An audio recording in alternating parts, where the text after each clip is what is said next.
সজল সামাজিক যাত্রাপালা গলি থেকে রাজপথ যাত্রার একটা অংশ শুনুন তাহলে। শয়তান শিবনাথ মুখার্জি, তুই আমার ব্যবসায় কোটি কোটি টাকার মাল লস খাওয়াইছিস। আমি তোকে কিছুতেই ছাড়বো না, যেভাবেই হোক আমি তোকে ওই রাজপ্রাসাদ থেকে রাস্তায় নামিয়ে আনবই, তবেই আমার নাম করালি চৌধুরী।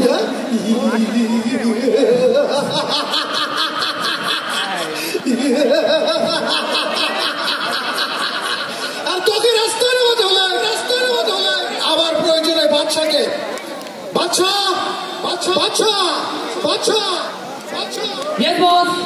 তুই আমার একটা সামান্য কাজ করে দিতে পারবি? নিশ্চয় নিশ্চয় পারবো বস। আপনার জন্য আমার জান কোরবান করে দেব, তবে তার জন্য আমার কিছু টাকার প্রয়োজন। তোকে আমি 100 কোটি টাকা দেব। পারবি ওই শয়তান শিবনাথ মুখার্জিকে হত্যা করতে? এতে হবে না বস। তোকে আমি 200 কোটি টাকা দেব। পারবি ওই শয়তান শিবনাথ মুখার্জিকে হত্যা করতে? এতেও হবে না বস। আমার খেয়ে আমার পরে মতো পারি। তুই জানিস আমি কোটি কোটি টাকা খরচ করে আহত ইঁদুরকে সুস্থ করেছি, কোটি কোটি টাকার ঘুড়ি বানিয়ে আকাশে উড়িয়ে দিয়েছি। আর তুই কিনা আমাকে টাকার ভয় দেখা যায়।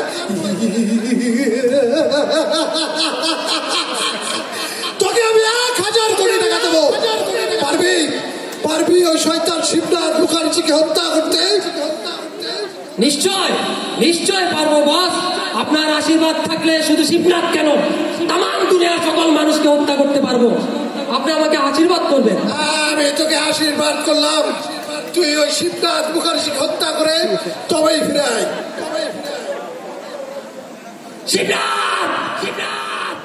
তোর মরণের দিন ঘনিয়ে আসছে।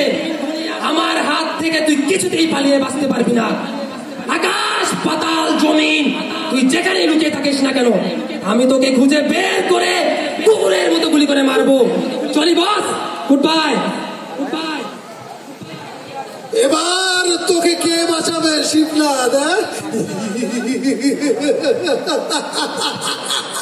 আমার বাচ্চা এখন খেপা কুত্তা হয়ে গেছে।